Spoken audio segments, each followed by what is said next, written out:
still of night, where shadows creep. Dan and Norm guide us, no secrets to keep. Through the ancient woods, where lost souls sigh, Bigfoot watches from the depths, lurking nearby. Welcome to the gateway to the unknown, where whispers of ghosts chill you to the bone. Paranormal tales and unknown phenomena unfold. With cryptids and mysteries, let the stories be told.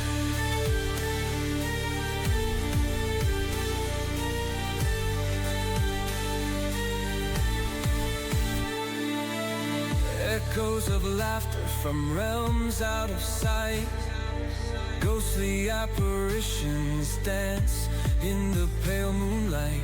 In haunted halls where shadows entwine. Dan and Norm lead us through the veil of time.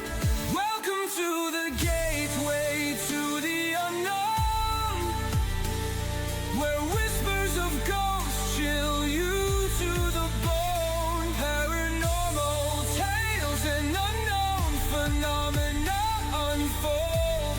With cryptids and mysteries, let the stories be told. Through fog and fear we venture deep into ancient mysteries where secrets sleep. With every heartbeat we draw near to enigmas hidden in the atmosphere. Welcome to the gateway to the unknown, where whispers of ghosts chill you to the bone. Paranormal tales and unknown phenomena unfold. With cryptids and mysteries, let the stories be told. So hold on tight as we drift away. Dan and Norm will return another day. In dreams we'll wander where shadows roam free. At the gateway to the unknown, come explore with me. As echoes linger in the night's embrace, ancient mysteries whisper, they leave a trace.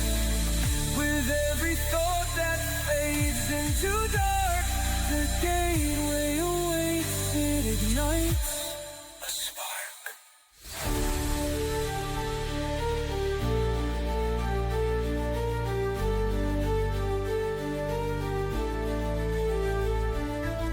Welcome to today's podcast, Gateway to the Unknown. Today we'll be discussing reincarnation and Samsara cycles. I'm Daniel Hegman. And I'm Norm Domek. And today we're going to be diving into the fascinating world of reincarnation and Samsara cycles. Imagine waking up one day with vivid memories of a past life, or a child recounting details of a time long ago before they were born. These aren't just plots in a sci-fi novel.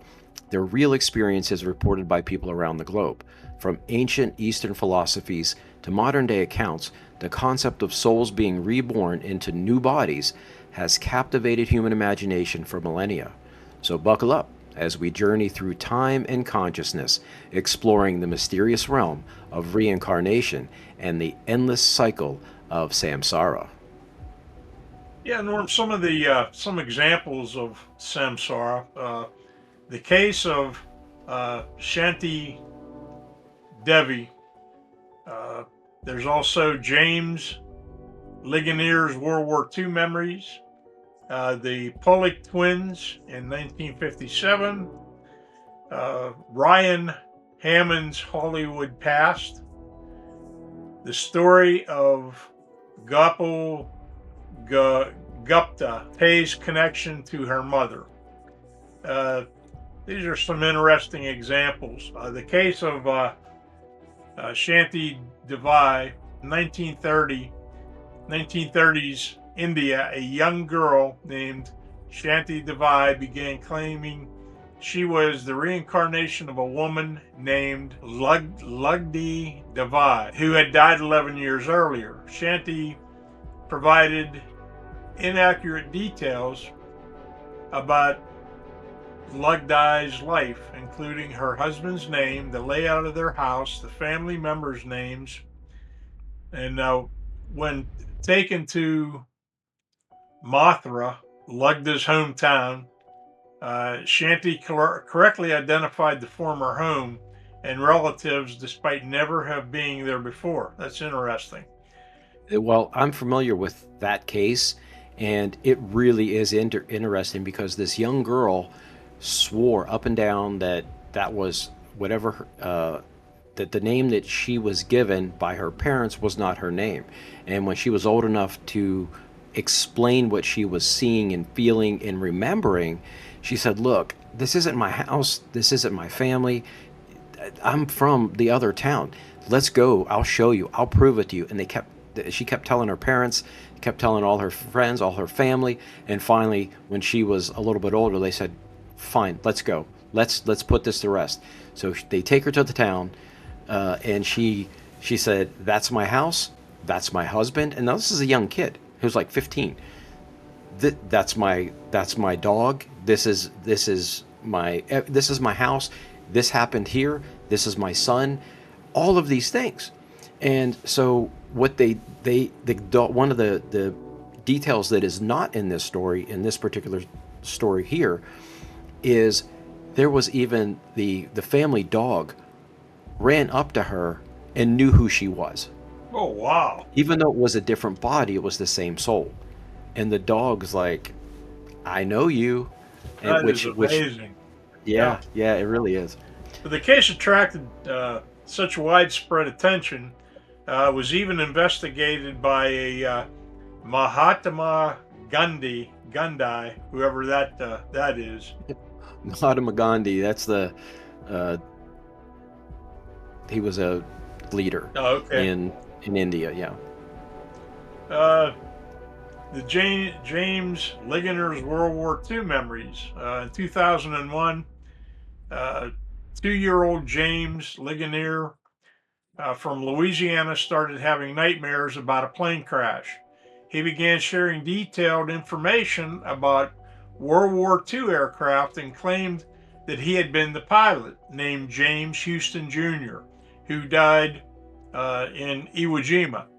James provided specific details about the Corsair plane and the aircraft carrier Natama Bay, which later was verified. His case has been extremely documented and remains one of the most compelling examples of possible reincarnation in the Western world.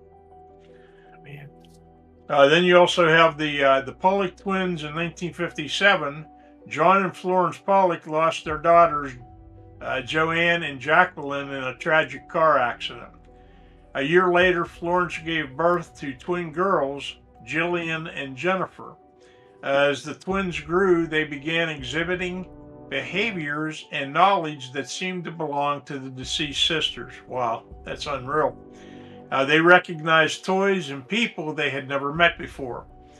They even had similar birthmarks of those of Joanne and Jacqueline.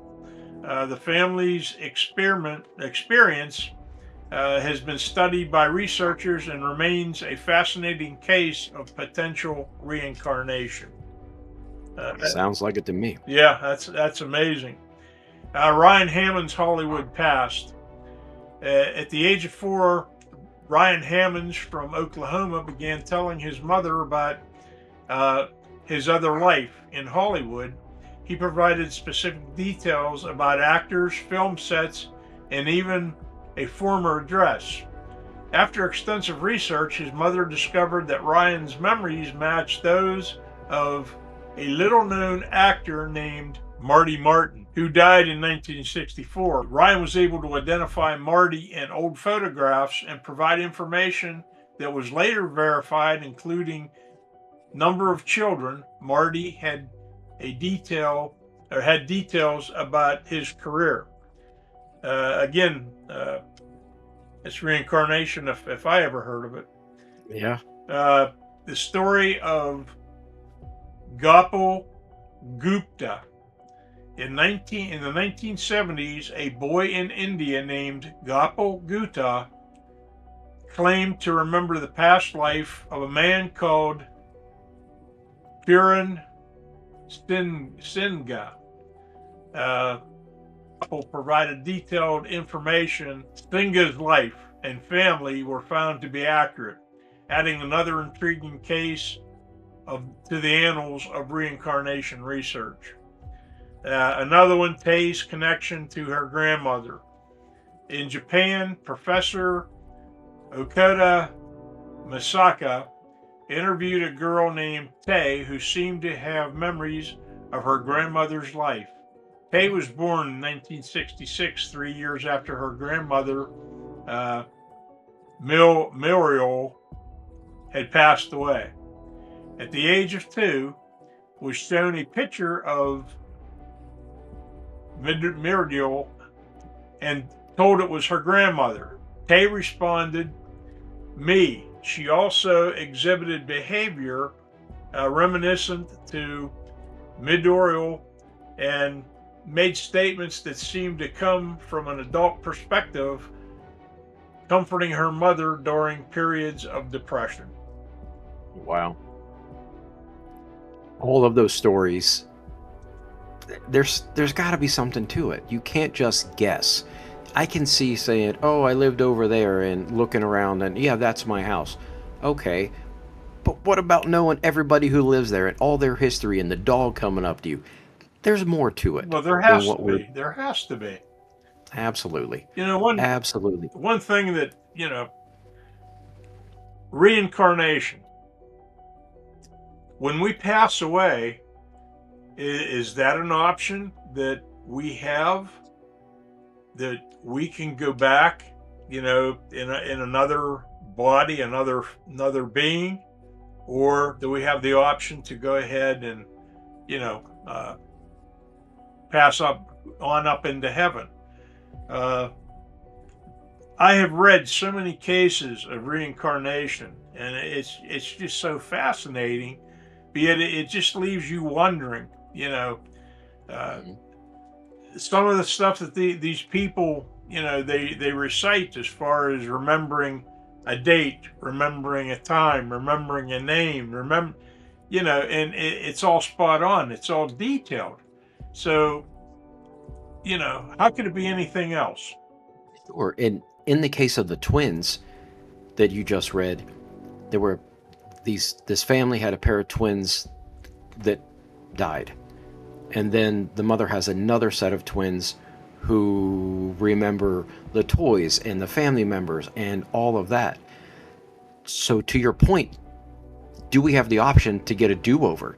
Was their life cut short? And they're like, we never got a chance to do our, fulfill our life's purpose.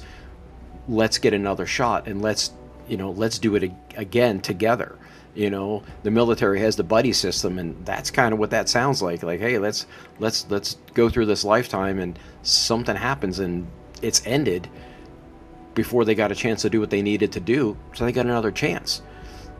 Well, I think that's amazing. I've even read cases where there have been people that claim that they have been reincarnated multiple times.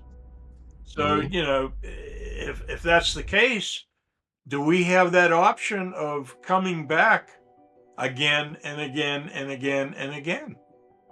Yeah, there are people that remember all of those past lives, and there is a gentleman, and I need to put it in the show notes, but he's very famous for that. He remembers all of his past lives, and he is just a repository of knowledge because he can remember the situations of society, of the politics, of the famines, and all of these wonderful, wonderful things, and all of these awful things.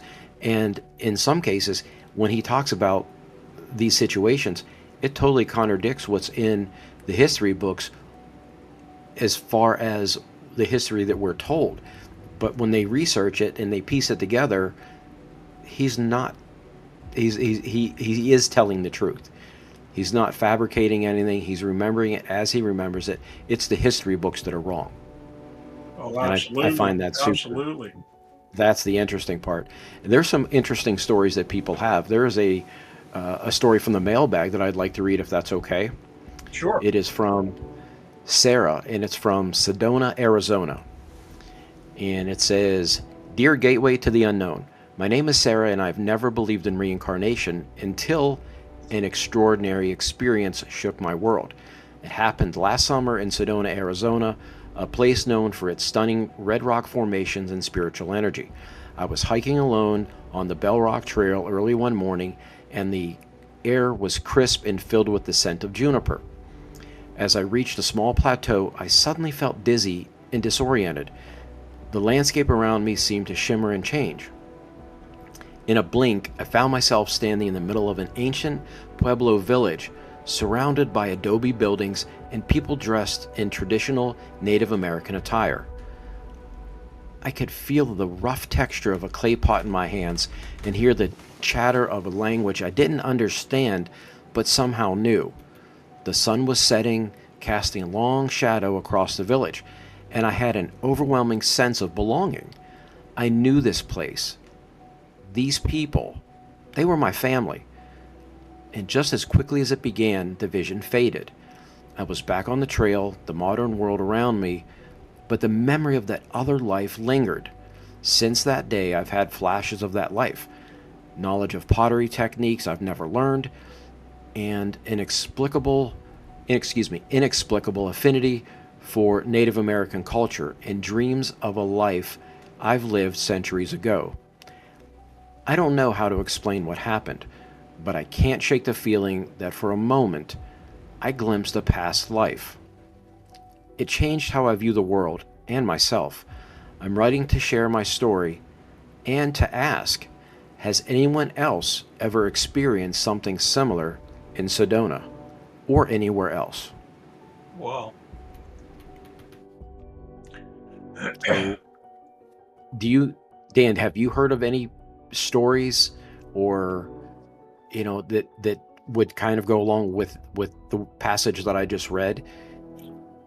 Other than, things that I've seen on television or things that, like I've read in researching the phenomena, that's really basically it, Okay. I know, there are so many credible cases that there has to be more to it, Mm. Let me ask you this. Uh, when that time comes, and it's something that eventually, we all will face, uh, when it's the end of our time. If you had the option to uh, take advantage of reincarnation, would you do so, or would you go ahead and pass on up into heaven? Mm. I think I would come back.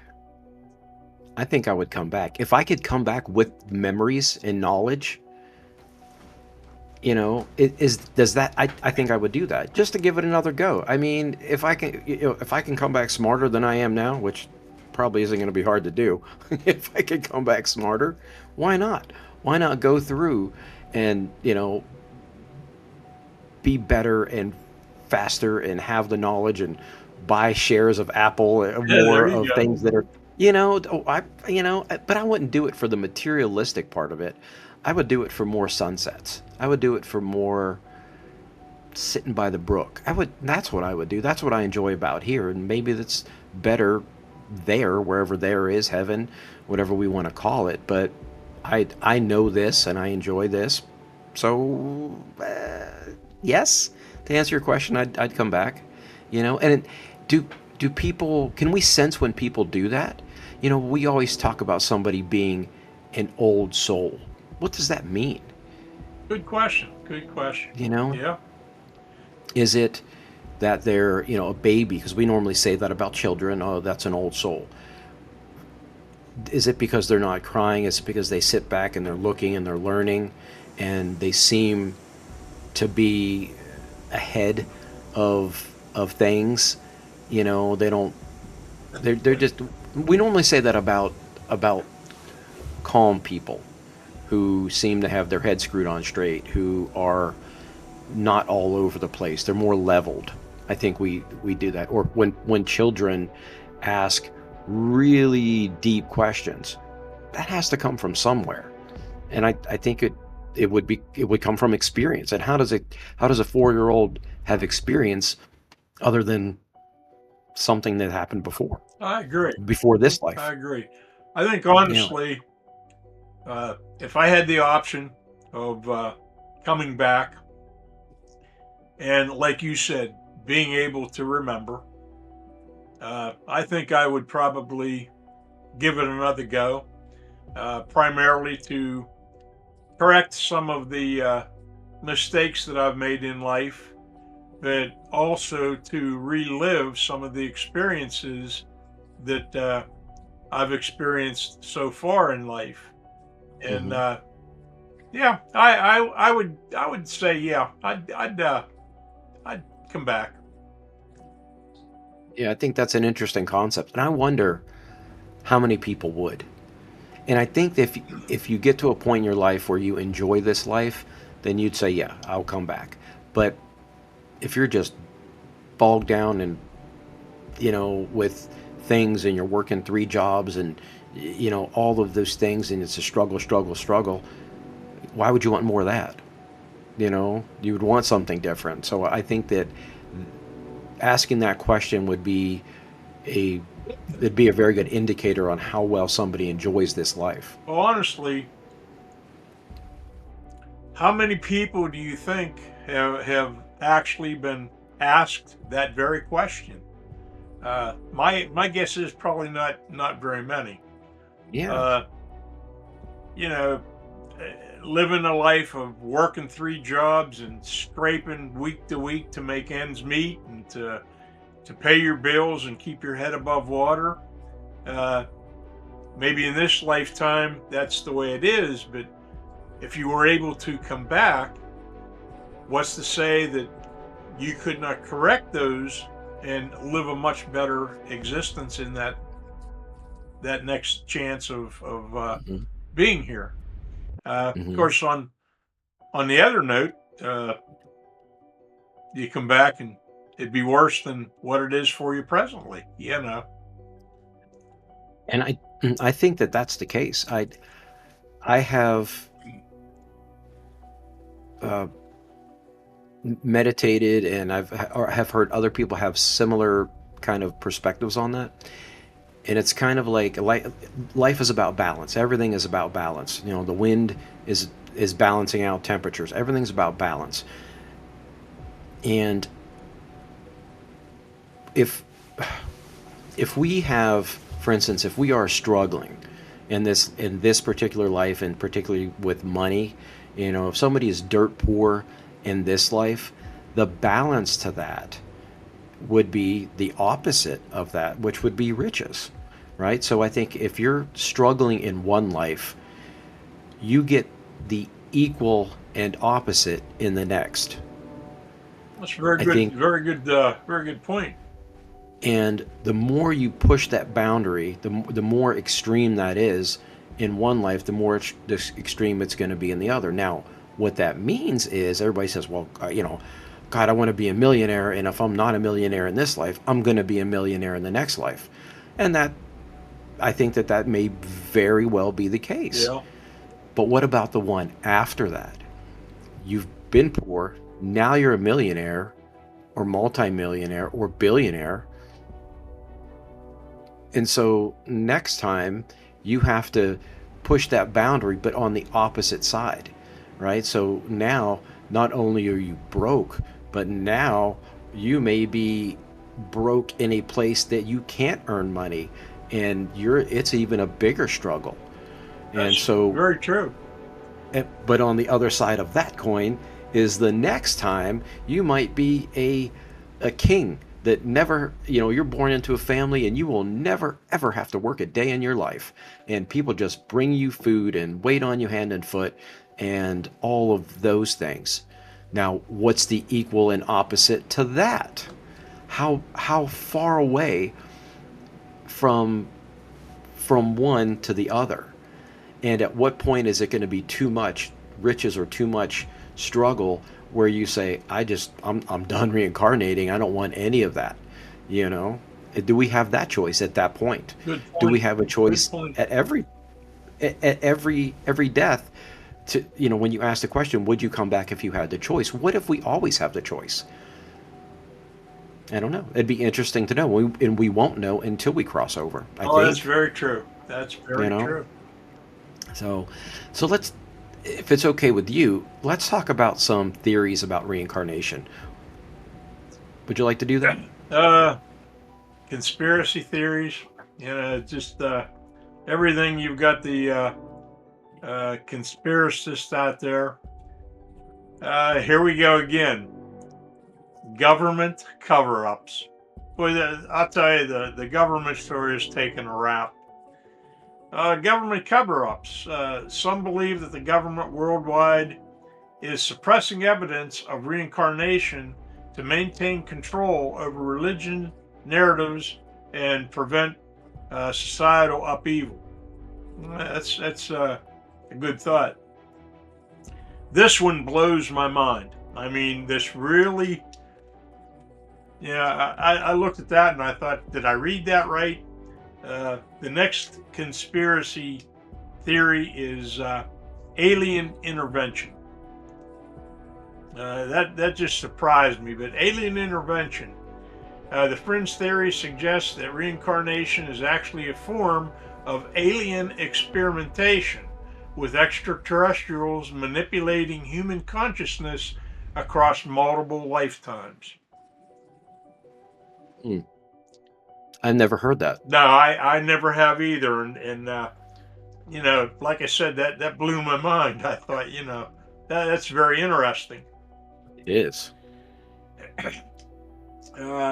Another one is simulation theory. Proponents argue that reincarnation is proof we're living in a simulated reality, with consciousness being respawned into new bodies like characters in video games. Okay, so let me ask you this. Along those lines, with consciousness being respawned into new bodies like characters in a video game, when we wake up, where do we come from?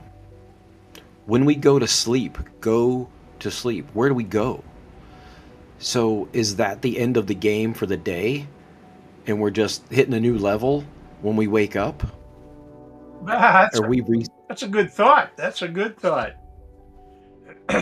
like a game. You know, we've achieved, we lived to the end of that day, that level, and where do we go in between? I just thought of the Matrix.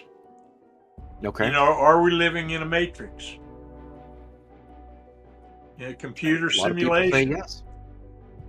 A lot of people say yes. You have to wonder. You know, and there's a lot of people smarter than I will ever be that just are adamant that yes, that is the case. Oh, they believe that with all their being, you know.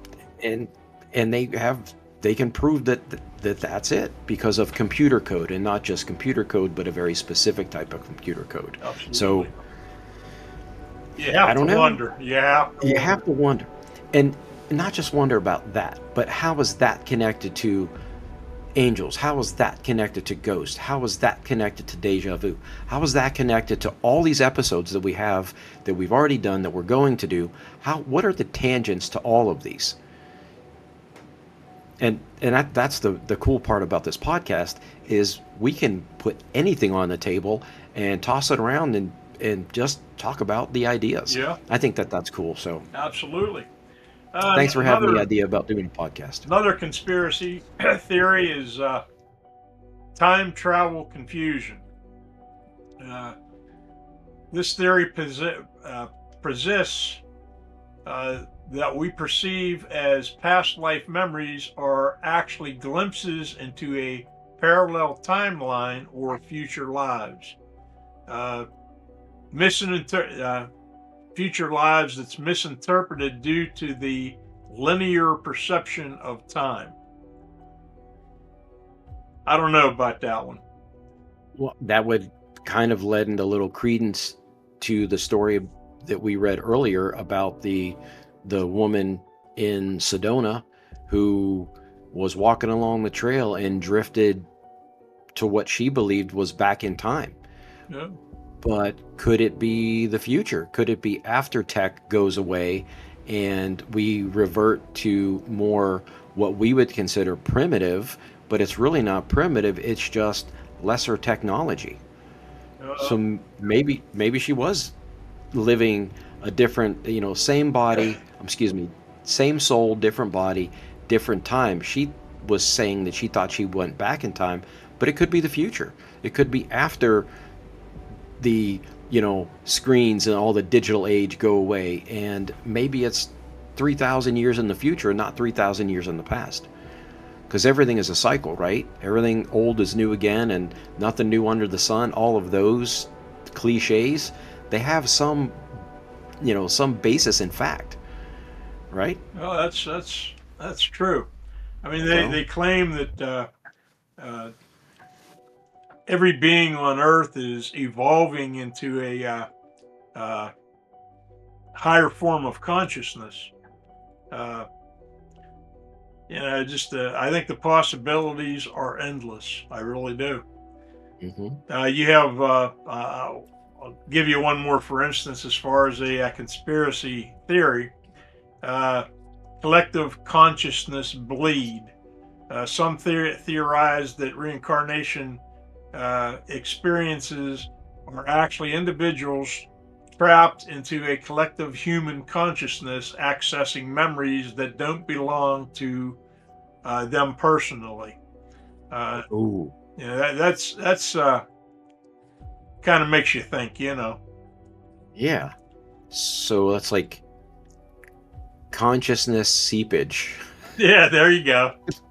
I mean, if we're, not to revert to the conversation we had a couple episodes ago, but is that what it is? If we're all just our brains are computers. We've made that analogy many times by, many different people have said that over the years. So computers need files to operate. So what's to say that we're not sharing files from computer to computer? We do it now. Oh, that's true. This is just on another level. That's true. I can see it. Where would the term collective consciousness, you take a couple hundred people and try to tie everybody together collectively, kind of makes you wonder. Well, have you ever heard of the 100 monkey syndrome? You ever hear that? I honestly haven't. So there's a couple groups of monkeys. They're separated, and there's one story. They had these sweet potatoes, and these sweet potatoes were like really dirty, and they gave these really dirty, muddy sweet potatoes to both. And one group figured out, hey, if we wash them, they taste better. If we wash them in the river. And as soon as one group started doing it, the other group caught on that, hey, we can wash our potatoes. Now, it wasn't a week later, 2 weeks later, it was the same time. So is it easier for a species to share a collective consciousness, or are we all connected to that are we all connected to that collective consciousness, but it's easier for species to connect than it is for a non-species? So once all the monkeys kind of wash the sweet potatoes, maybe do we as humans say, hey, we should probably wash our sweet potatoes too. I don't know where we get that idea from, but maybe that's what it is. And I think this collective consciousness, there's something to it. How many times have you watched TV, back when they had the infomercials, somebody comes up with this new idea, and you're like, I had that idea, right? Yeah. I think that there is an idea that is put out there, and it's just kind of shotgun into the collective consciousness. And everybody, you're gonna get 1,000 people that get that idea, but not everybody's going to take action. Let's just say 30 people take action. They start drawing it out. They start saying, "Oh, this is a great idea. We can, put this little wire in a glass, and we can put some electricity through it, and it'll make light." And all these people draw it out, but only a certain percentage of them actually have the means to go and create a vacuum or create the filament or whatever it is, and then people give up. And so you have a smaller percentage that stick with it, and an even smaller percentage that follow through with that. So next thing you know, you've got the inventor. Out of 1,000 people, you have one person that went all the way through, and then another idea is put out there for 1,000 people, and the same process happens. So now it's, for instance, what would we do with that light bulb? We can put it in, heat food with it. So now you have 1,000 people drawing an oven that's heated by light bulbs, and then we just kind of, is that how technology gets moves forward? Is by ideas that come from somewhere else. We talked about Nikola Tesla thought it came from aliens. I think he had all the answers. Well, he and a lot of his information went missing. Yeah. They still have his brain in a jar. Yeah, they took his brain. I don't know about that. And the information I got was from I think there was a show called something like the Missing Tesla Files or something like that. When he died, he had a bunch of papers and shipping crates or chests or whatever in his hotel, and somebody came in and got them, and now what's done with that, what is done with that. You have to wonder. You have to wonder. And Tesla supposedly got this information from somewhere else. He called it that he just said he was receiving signals. Where do ideas come from? His ideas he thought came from aliens. But we all have ideas. Where do they come from? Do they all come from aliens? Do we have this collective consciousness where we trade ideas, where I think, man, I really need some light here. If I just figured out a way to make a wire glow, well, I don't have time for that. But I'm thinking it, and you're picking it up on my thoughts. Telepathy was one of our episodes we did. Maybe that's part of it. There's tangents to all these topics that we talk about. We don't know what they are, but there's tangents there. Absolutely. And so I just think this collective consciousness, I think that's a thing. And the Akashic Records says, everything that has ever been or ever will be has been recorded. Are those files? What are we calling what are we calling that information? And how do we access that? Some people say when we meditate on a specific thing, we can get a specific result, and we get that specific result by pulling that information, those vibrations, from that library. Those ideas have to come from somewhere. Where do ideas come from? Right. So I think there might be something to that, and that is all conjecture, but we do have some facts about. What do you think some of the facts are that are related to reincarnation, Norm? Well, I'll tell you, because they're written right here in my notes. So, some facts about reincarnation. Many cultures and religions, including Hinduism, Buddhism, and Sikhism, have believed in reincarnation for thousands of years. And it's interesting that Christianity does not. When we talk about a lot of the raising Lazarus from the dead, we talk about death, but we never talk about coming back, or do we? Isn't that what we're waiting for? And isn't that the premise of Christianity? Is, hey, when all this is done, Jesus is going to come back and everything's going to be the way it's supposed to be. It's going to be heaven on earth. Isn't that reincarnation? Or is it not? I don't know. I don't understand that. If somebody dies and comes back, it is. But we're told that reincarnation doesn't exist. So I need to speak with somebody who has a little bit more formal schooling in, the just spiritualism and religion than I have to really clarify that. And I know in some cases that we're told, well, you just have to believe, you just have to have faith that that's what it is. Well, I'll have faith, but help me understand it. Help me grow in my faith so that I can help other people understand. Another fact is that the concept of samsara in Eastern religions, excuse me, refers to the continuous cycle of death and rebirth. So it is what we would consider reincarnation. And there's probably a lot of other names for this. We have names like Deja vu. Well, that's French. Well, what did they call it before they spoke it in French? What is Deja vu? Is Deja vu, is it also the collective consciousness and where reliving or living an instance that hasn't happened yet? Or are we reliving something that just happened? Is it a glitch in the matrix? It happens. We don't know why. Some people say, well, it's just our brain trying to catch up with and make sense of reality, and we relive it all of a sudden again. Possible, but I've walked into places that I know I've been there before, and I haven't. In this physical life, I have not been there.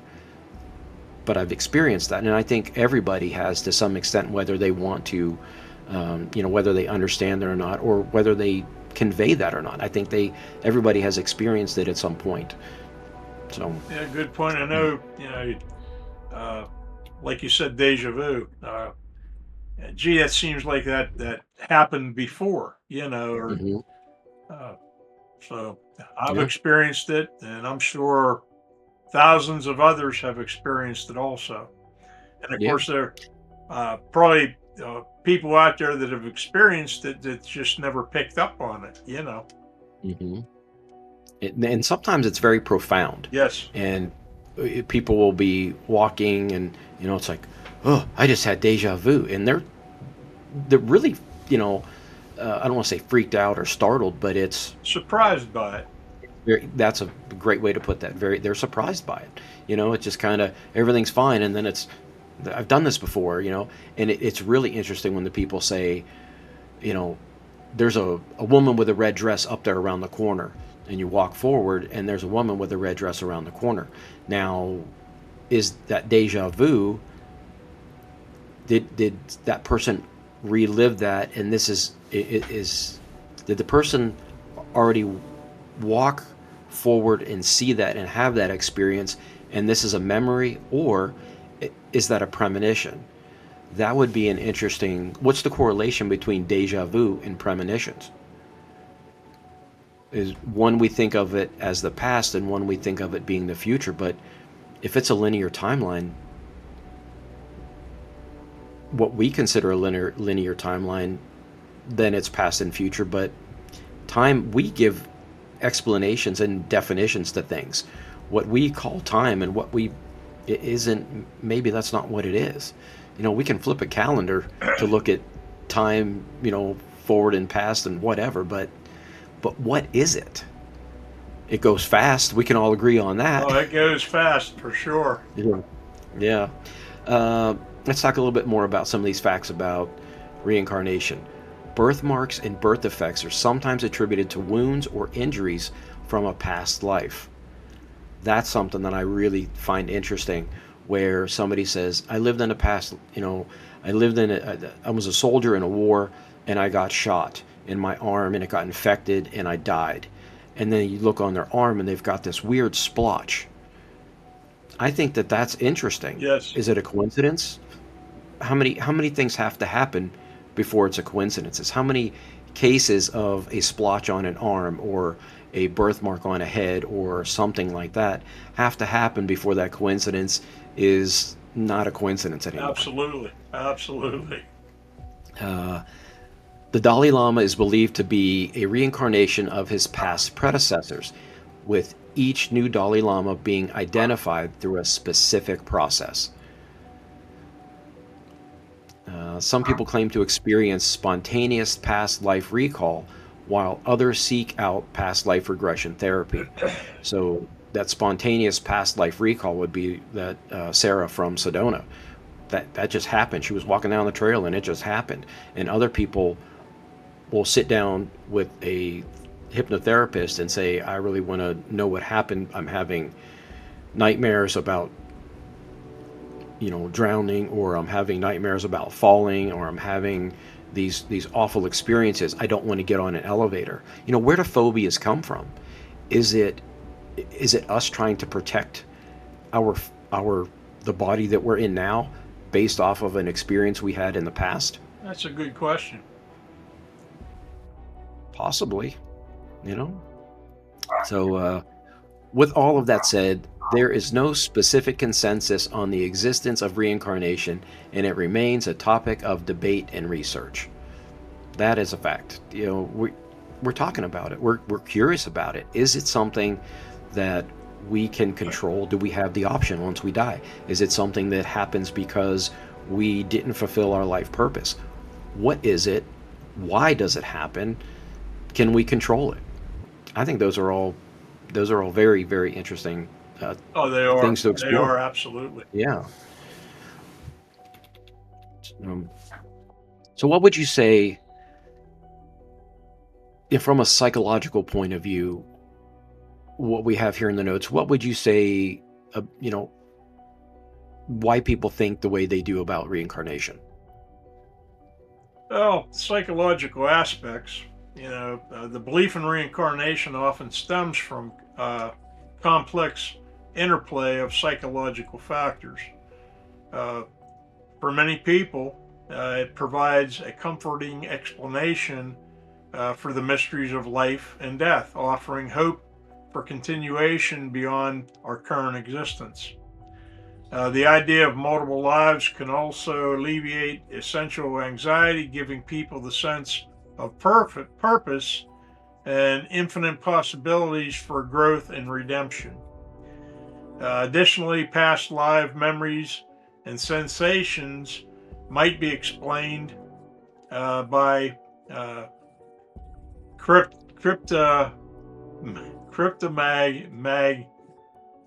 magnesia. Milk of magnesia. I think it's like amnesia. I think it's cryptomnesia. Where forgotten information resurfaces as seemingly new knowledge. The human brain's patterns seeking nature and our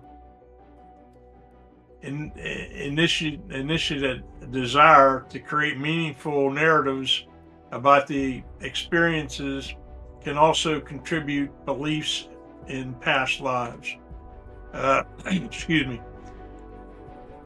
Furthermore, culture and religion backgrounds play a significant role in shaping their beliefs, where some societies, they're more accepted in reincarnation as a natural part of existence.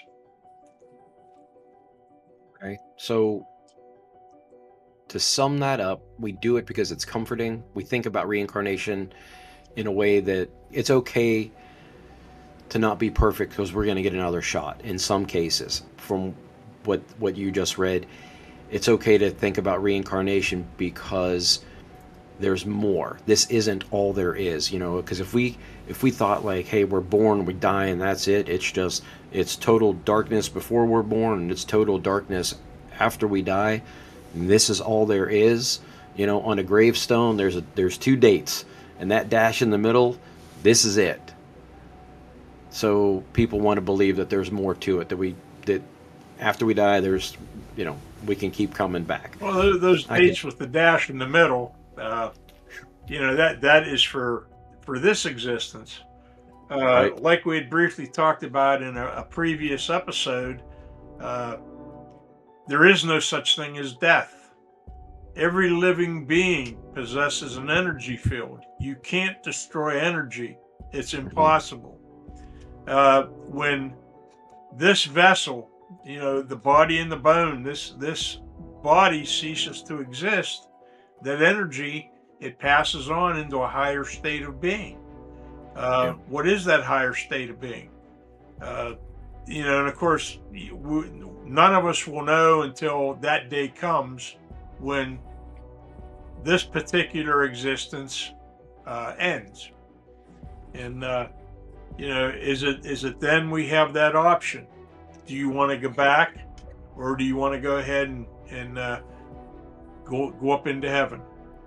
Right. And we'll all find out in time. Correct. Now, you talk about, us, being energy and moving into a higher dimension. I wonder how that plays into these elements like shadow people, because they don't seem like they're higher dimensional beings as far as being enlightened and good and things like that. They would, what I would be considered, or what I would consider negative and lower vibration, lower frequency. So, how does that play into reincarnation? Can you choose to come back as a saint? Can you choose to come back as a sinner? Can you choose to come back and be anything you want? Because it is a simulation, it is a game. You can pick your character. You can just respawn in any way you want. Is that possible? That's a good question. I mean, do you have that option to, I don't want to come back in the sense of flesh and blood, another human being.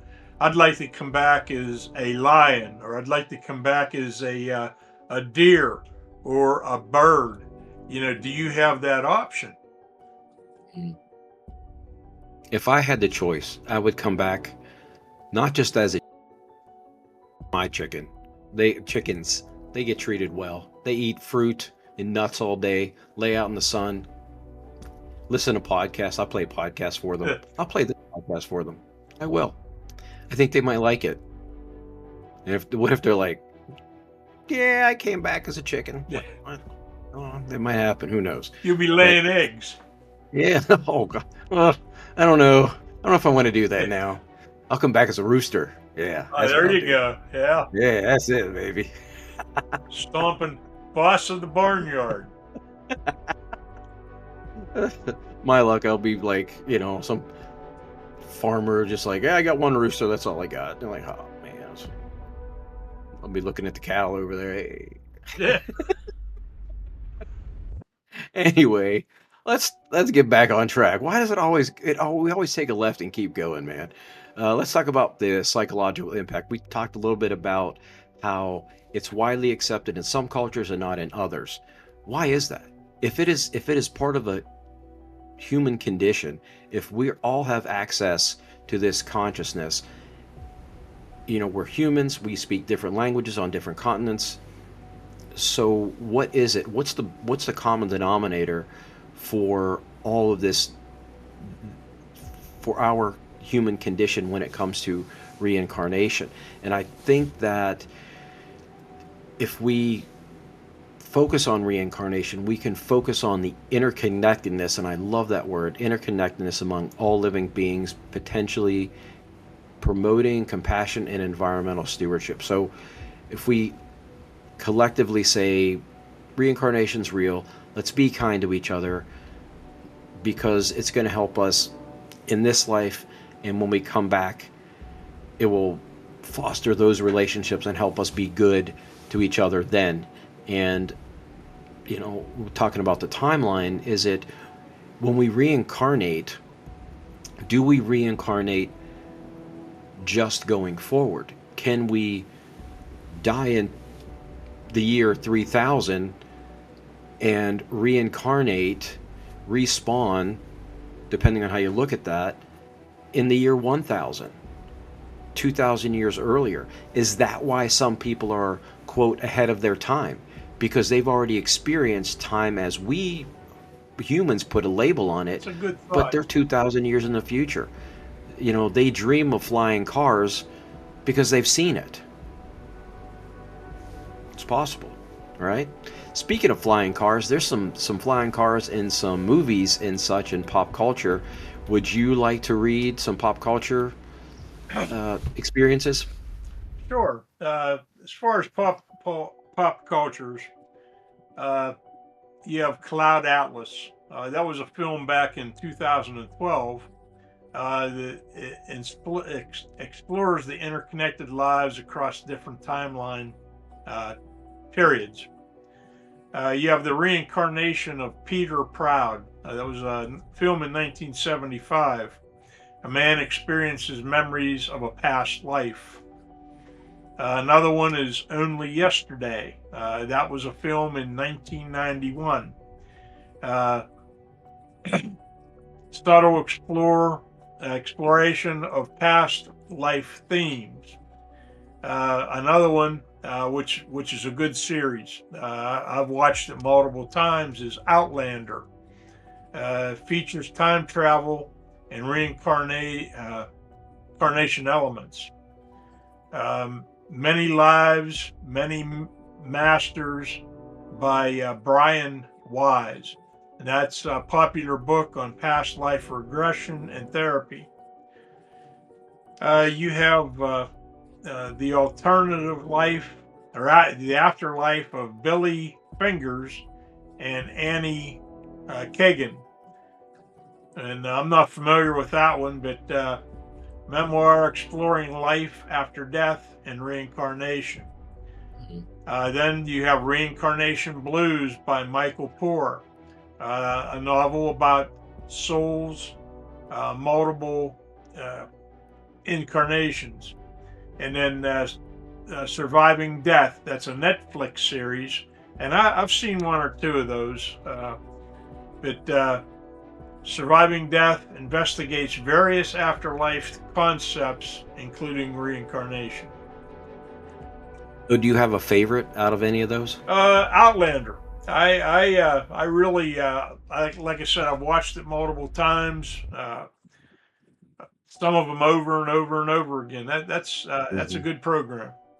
It's a very good series. My wife read all the books, and there's a little bit of differences between the books and the movies, like there always is. But that's one of my favorites. That's kind of our time together, or at least it was. Outlander is really good. Cloud Atlas is good. I love the graphics in that. So if you're a sci-fi kind of fan, Cloud Atlas is really good. And it's got a good story too. Yes. So I think you'd like that. If you haven't seen it yet, I'd check it out. That's good for popcorn night. Popcorn. Do you have popcorn night at your house? We do. They just recently they come out with eating popcorn is really not good for you, but we do. Every once in a while we'll throw a bag of microwave popcorn in and watch a movie. Yeah, I don't do microwave popcorn. I do the old school, little bit of oil in the bottom, and fry it up, because that's what you're doing. You're frying the popcorn until it pops, and then you take it out. And I like a little salt and sugar. I do the kettle corn. Oh wow! I'll tell you, actually, I like hot air popper. I like that popcorn better than any of them. Yeah, we should do a popcorn show where just like we're eating pop, maybe at the end, maybe so we're not like talking with our mouth full. But we should do giveaways. We should have popcorn giveaways. So we talk about these movies and pull a number, and they get some popcorn. Give them some Orville Redenbacher. Orville Redenbacher. Yes. Sounds good. Sounds good. So let's talk a little bit about some debunking attempts. And it says here, according to my fancy pants notes, skeptics have attempted to explain reincarnation experiences through various psychological and neurological phenomena. False memories, suggestibility, and the power of cultural beliefs are often cited as potential explanations for past life recall. Some researchers argue that apparent past life memories can also be attributed to cryptomnesia or confabulation, where forgotten information is mistaken for new knowledge. Neurological studies have also explored how certain brain states or temporal lobe anomalies might produce experiences interpreted as past life memories. Let me read that again so I can understand it. Neurological studies have also explored how certain brain states or temporal lobe anomalies might produce experiences interrupted as past life memories. Interpreted as past life memories. Despite these efforts, proponents of reincarnation argue that some cases remain difficult to explain through conventional scientific means, keeping the debate alive. I got to go back to that. Neurological studies have also explored how certain brain states or temporal lobe anomalies. What is a temporal lobe anomaly in a brain? Is that when some people don't experience time the same way others do? Is that what they're talking about, do you think? Because That's a good question. Because temporal has to do with time. So is that how our brain interprets time? I need to research that, because that's interesting to me. Wow. Well, before you lead us out in with a conclusion, do you have anything in general that you'd like to talk about, like popcorn or anything like that? Making me hungry. Yeah, that actually sounds pretty good. I'm doing that. I'm doing that. I hate when you get a hull stuck in your throat, though. I know. But that's when you need a delicious Pepsi Cola to wash that down. That's Coca-Cola, Pepsi-Cola, but sarsaparilla. That's back in your day. Sarsaparilla. Champagne would be good. Champagne and popcorn? Sure. What kind of strip club are you at? Champagne will go with anything. Okay. Yeah. Oh, all right. I got a bottle. I got a huge bubbly. bottle. Yes. It's over there. I have bought a couple bottles 2 Christmases ago. Wife and I, we used to stay home New Year's Eve, and she was deathly sick. And then I get sick, so we never opened them up. And here about 3 months ago, I thought, I'm going to drink some champagne. I have them in the refrigerator. Drank the whole bottle myself. And she didn't want any, so I thought, well, I'm not going to recap it and try to save it. I'm just going to go ahead and polish it off. But, yeah. Well, I have a huge bottle over, and it's really good. Oh, maybe that'll be on our giveaway. I'm going to put that on our list. That's our first giveaway. We're doing what kind popcorn is it? And champagne. I'll go check. It's good. I've had some different champagnes. Excuse me.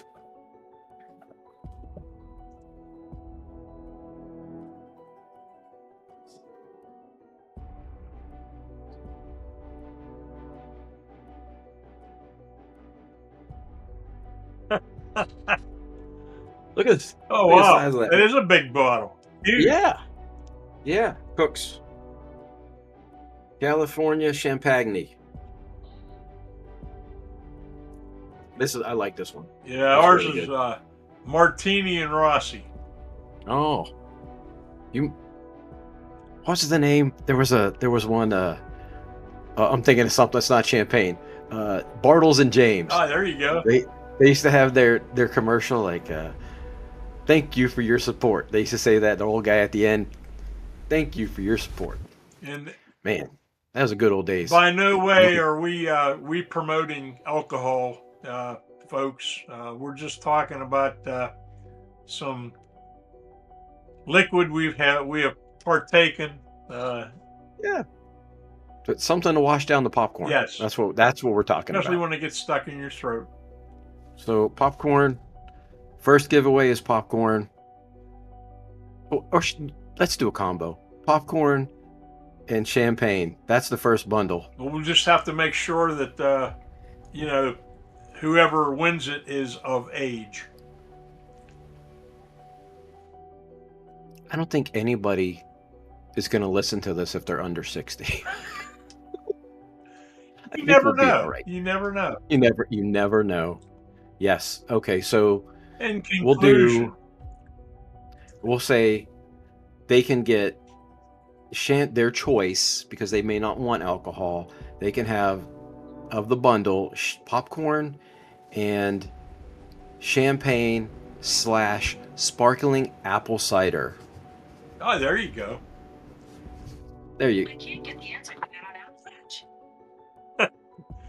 Can't get the answer. What answer were we looking for? That's the second podcast I've been scared. Yes. Like, this really is a paranormal podcast. They're listening to us. They're listening to us. All right.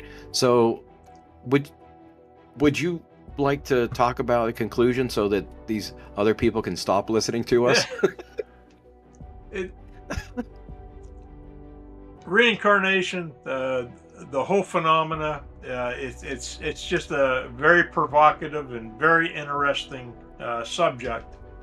But in conclusion, the mystery of reincarnation continues to captivate our collective imagination, bridging ancient wisdom and modern curiosity. While science struggles to provide concrete evidence against the phenomena, countless individuals around the world report experiences that seem to defy conventional explanation. Whether viewed through spiritual, psychological, or scientific lens, the concept of reincarnation challenges us to consider the nature of consciousness and the possibility of existence beyond a single lifetime. As we conclude our journey into the enigmatic realm, we invite you and our listeners to keep an open mind, and always you want to keep an open mind and continue exploring. Have you experienced something that suggests past lives? If you have, we would love to hear your experiences. Please share that with us. Or perhaps you've encountered other paranormal phenomena that leaves you questioning the nature of reality. We'd love to hear your stories. Remember, remember, in the vast universe of the unknown, the experiences, perspectives, and are valuable pieces to the puzzle. Keep questioning, keep exploring, and keep tuning into the gateway to the unknown. And remember, don't be afraid of the unknown. The paranormal is more normal than you think. We are not alone. And we want to thank you for joining us for this evening's podcast. Stay safe. God bless. Please let us know your comments, your likes, your dislikes, and join us again for our next episode. God bless. Absolutely. Take care.